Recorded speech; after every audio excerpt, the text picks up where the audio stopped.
Shalom, cher peuple de Dieu.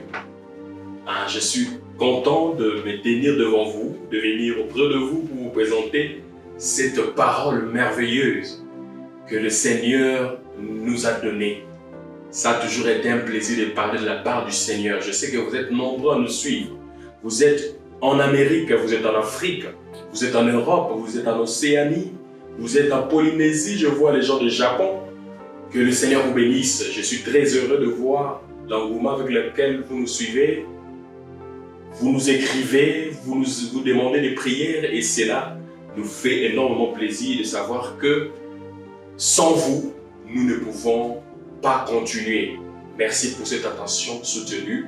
C'est votre frère Johnny Adjenga, prédicateur de l'Évangile. Nous poursuivons avec notre enseignement sur l'homme moderne et ses 12 appétits.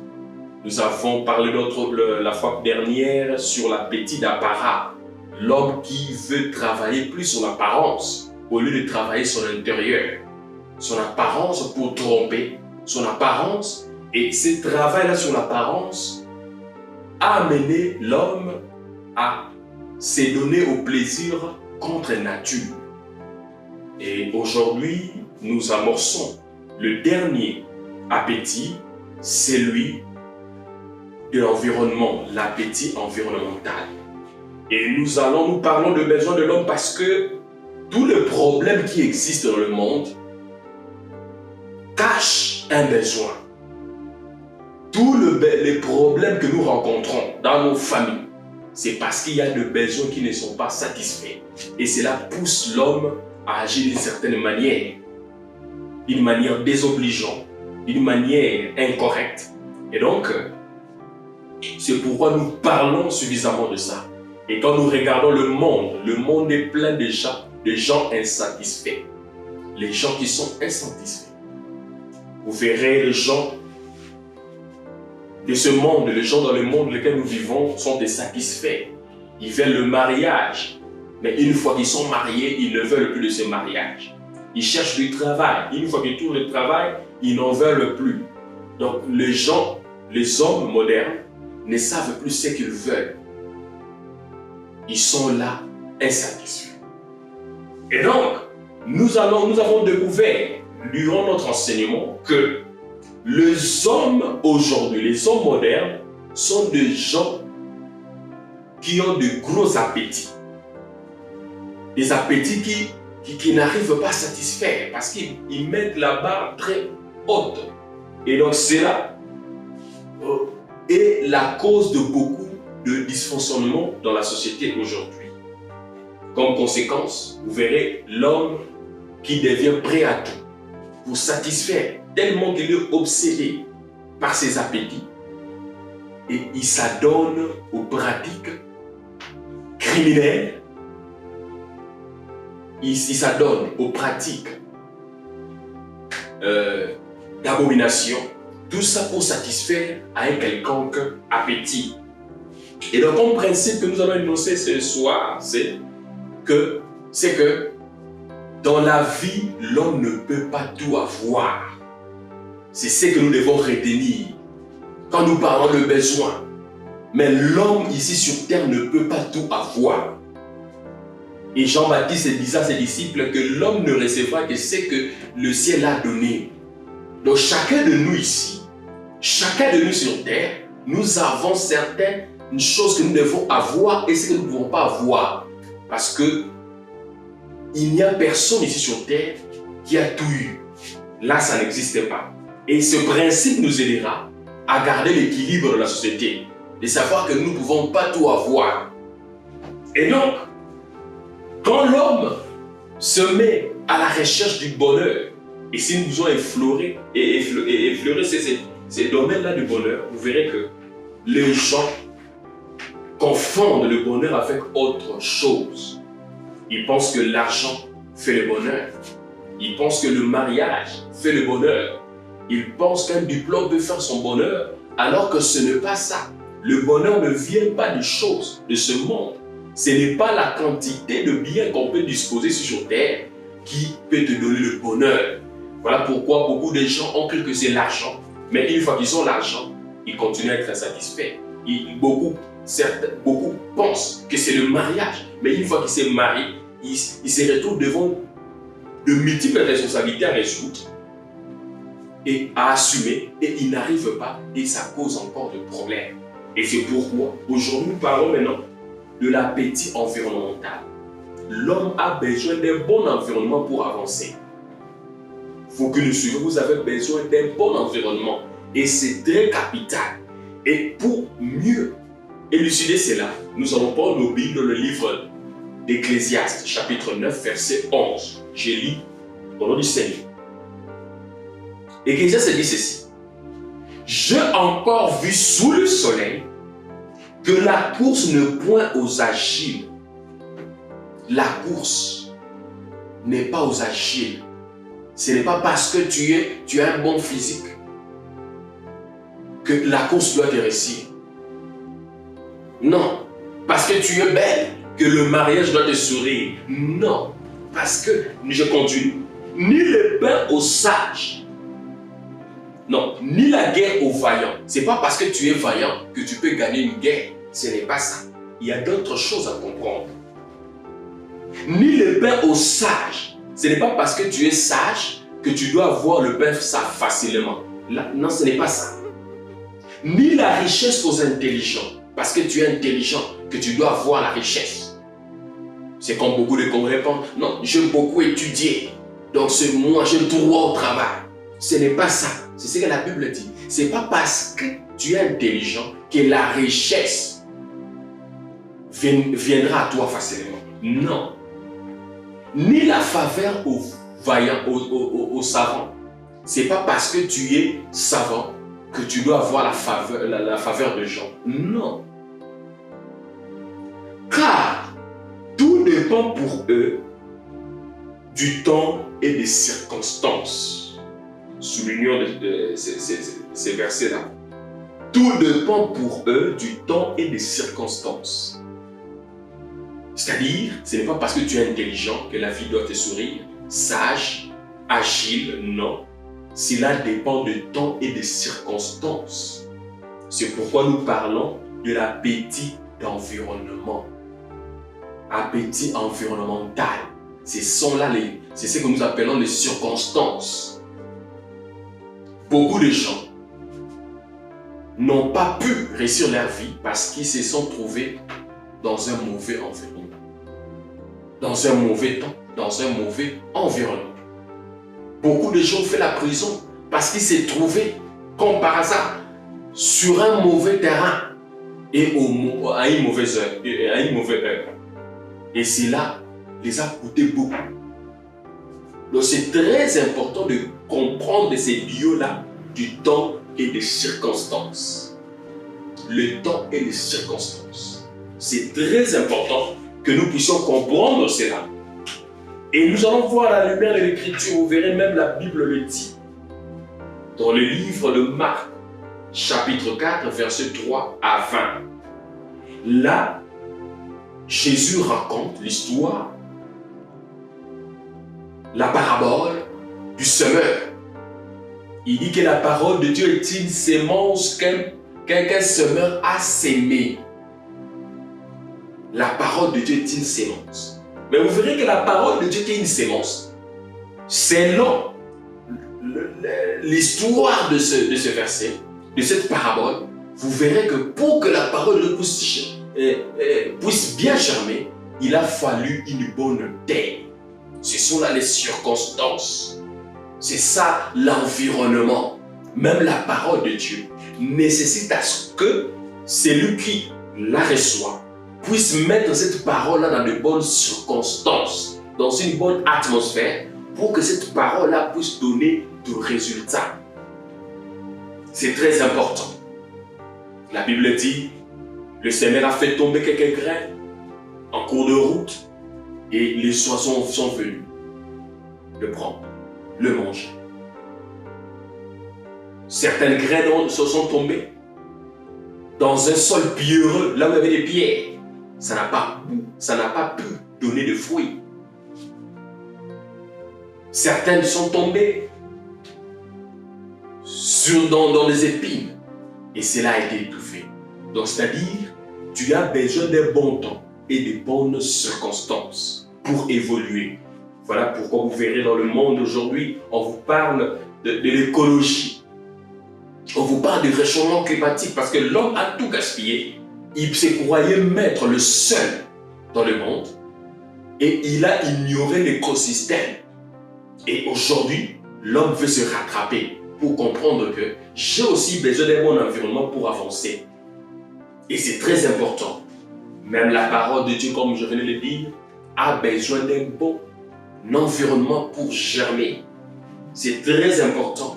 Le temps et les circonstances. Et le temps là-bas, le temps, ce n'est pas un besoin. Tu n'as pas besoin d'un temps. Ce n'est pas un besoin. Dans le 12 besoins, dans le 12 appétits que nous avons énumérés, on ne parle pas du temps. On ne parle pas de l'argent. Parce que ce sont des satisfacteurs. Ce ne sont pas des besoins, mais ce sont des satisfacteurs. C'est-à-dire, tu as besoin du temps pour résoudre un besoin. Tu as besoin de l'argent. L'argent n'est pas un besoin, mais c'est un satisfacteur qui t'aide à résoudre un besoin quelconque. Donc, tu as besoin du temps et des circonstances. La Bible le dit. Ce n'est pas parce que tu es intelligent que tu dois être riche. Donc, tu dois faire un effort de te retrouver dans un bon environnement pour espérer réussir ta vie. Tu dois savoir où tu mets tes pieds. C'est pourquoi la Bible nous défend. La Bible nous dit de fuir de mauvaises compagnies. Parce que ça corrompt. Quand tu marches, la Bible continue pour dire, ne vous mettez pas sous un joug étranger, avec un étranger. La Bible insiste sur cela parce que l'environnement a un grand impact. Peut-être aujourd'hui, tu es mal compris à cause de ton environnement. Tu es mal compris. Deux fois, tu n'arrives pas à avancer parce que tu es dans un mauvais environnement. Et ce qu'il faut faire, c'est soit changer ton environnement, soit influencer ton environnement. C'est très important. L'environnement. La Bible nous recommande un bon environnement. Tu dois avoir un bon environnement, des bonnes circonstances pour voir les choses avancer. Je ne serai pas loin. Le besoin, l'appétit environnemental est très important dans ta vie. L'environnement. Ce n'est pas parce que tu es intelligent que les choses doivent te sourire. Ce n'est pas parce que tu as l'onction que les choses vont te sourire. Non. Ce n'est pas parce que tu es savant que les choses iront mieux. Non. C'est une question de temps et de circonstances. C'est une question d'environnement. Dans quel environnement es-tu? Dans quel environnement? Tu n'arrives même pas à changer l'atmosphère de ta maison. Mais tu cries nuit et jour, les choses ne marchent pas. Tu n'arrives même pas à faire de ta maison une maison de prière. Et comment les choses vont changer si tu es dans un mauvais environnement? Tu te plains chaque jour que Dieu t'a abandonné, mais tu n'arrives pas à prier. Tu n'arrives pas à changer l'atmosphère dans laquelle tu te trouves. Tu es tout le temps dans la distraction. Tu es toujours mieux, très à l'aise, au milieu des païens, au milieu de ceux qui ne croient pas à ton Dieu. Tes choix sont toujours dans le monde. Quand il te faut choisir des amis, tu es toujours dans le monde que tu le fais. Quand il faut choisir une école, c'est toujours la mauvaise école. Quand tu veux choisir une église, c'est toujours la mauvaise église. Change ton environnement. Change ton environnement. Change l'atmosphère de ta maison. Que ta maison devienne une maison de prière. Change la situation. Change tes amis. Parce que tu ne peux jamais suivre Christ avec des amis mondains. Tu dois payer le prix. Jésus disait, ne pensez pas que je suis venu apporter la paix, mais le paix. Je suis venu séparer. Pourquoi séparer? C'est pour te mettre dans un bon environnement, un environnement qui t'aidera à prospérer devant Dieu. Mais il y a une chose, et cette atmosphère ne peut se changer que par la prière. Parce que la prière change les circonstances. La prière change les circonstances. Je ne sais pas par où tu passes. Je ne sais pas de problème. Mais il y a un Dieu qui peut changer ta circonstance.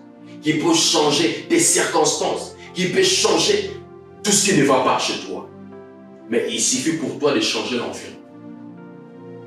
De changer l'environnement. Nous le voyons même dans ce monde. Quand quelqu'un habite un quartier où il n'y a pas d'opportunité d'emploi, il n'y a pas d'opportunité pour lui, il peut faire un exode. On parle de l'exode rural. Quelqu'un qui est là-bas au village et ne voit pas les choses marcher comme il le veut. Il change d'endroit. Et toi aussi, tu dois changer d'endroit. Parce que notre Dieu est fidèle. Notre Dieu agit. Comme je venais de dire, même la parole de Dieu demande un très bon environnement. Tu peux être une bonne personne, mais tu te retrouves au milieu de l'eau. Comment tu vas avancer? Tu peux être un homme bien, mais tu te retrouves dans un mauvais environnement. Comment tu pourrais avancer? Il y a beaucoup de gens qui condamnent. Mais Moutouana, comment il a marié cette femme-là? Mais cette femme-là s'est retrouvée au bon moment, au bon endroit. Et il a trouvé une bonne personne qu'il a acceptée avec ses défauts. Parce que la grande clé, c'est le temps et les circonstances. Le temps et les circonstances. Trouve-toi des bonnes circonstances. Et il y a aussi le temps. Parlons un peu du temps pour finir. C'est vrai, peut-être aujourd'hui tu peux dire que les choses ne marchent pas. Peut-être aussi c'est une question de temps. C'est quand on grandissait, on cherchait à mettre le pouce-poil pour avoir la barbe. Mais bien qu'on forçait, on était des ados, on forçait, on mettait cela, on achetait cela. Mais c'était une question de temps. La chose que nous cherchions était en nous. La barbe que nous cherchions était en nous, mais il fallait un temps et une circonstance. Ne te décourage pas, toi qui me suis. Ne sois pas découragé. Notre Dieu t'aime. Le Seigneur Jésus t'aime. Mais il y a deux choses que tu dois maîtriser. Le temps et les circonstances. Est-ce que tu es dans un bon environnement? Si tu es dans un bon environnement, alors attends le temps. La Bible dit, il fait chaque bonne chose en son temps. C'est lui le maître du temps et des circonstances. Je crois, pour aujourd'hui, je m'arrête là. Mais je veux prier pour toi qui me suis. Toi qui me suis. Si tu as des problèmes qui te dépassent, écrivez-nous. Il y a notre numéro affiché. Nous avons deux pages sur Internet. Johnny Adjing. Nous avons une chaîne YouTube. Écrivez-nous. Nous allons vous répondre en temps réel. Vous avez besoin d'un accompagnement de prière. Dieu nous a établis sacrificateurs pour cela. Le don que Dieu a mis en nous, c'est pour vous aider. Ne vous gênez pas. Écrivez-nous. Écrivez-nous. Parle-nous et nous allons vous aider. Mais maintenant, je vais prier pour toi. La maladie. Devant le nom de Jésus, tout démon fléchit. Alors je veux prier pour toi. Je veux prier pour toi mon frère, pour toi ma soeur. Je veux prier pour que ce démon qui dérange ta vie puisse te quitter. Prions le Seigneur. Dieu bien-aimé, créateur des cieux et la terre, Seigneur Jésus, toi tu nous as envoyé prêcher la bonne nouvelle. Et prêcher la bonne nouvelle, c'est la démonstration de la puissance de Dieu. que cette puissance qui a écrit cette parole, cette puissance qui a sorti Lazare de la tombe, cette puissance qui a ressuscité le Seigneur Jésus-Christ d'entre les morts, c'est la même puissance avec laquelle je prêche cet évangile. Alors, Père éternel, laisse que ceux qui nous suivent, ceux qui sont liés par les mauvais esprits, par l'autorité qui m'a été conférée, au nom de Jésus-Christ, Père éternel, je présente le sang à tous ces problèmes qui dérangent mes frères. Le célibat, le chômage, les mauvais esprits, la sorcellerie, les maladies. Au nom de Jésus-Christ, je chasse cela, que cela aille loin et laisse des enfants en paix. Au nom de Jésus que j'ai ainsi prié. Amen. Merci beaucoup, chers téléspectateurs, pour ce minute accordée à l'écoute de la parole de Dieu. Que Dieu vous bénisse pour ces grands sacrifices. Continuez à partager notre page et je crois que le Seigneur Jésus vous fera du bien. Écrivez-nous et nous ne manquerons pas de vous répondre. Soyez bénis. Shalom chez vous. Amen.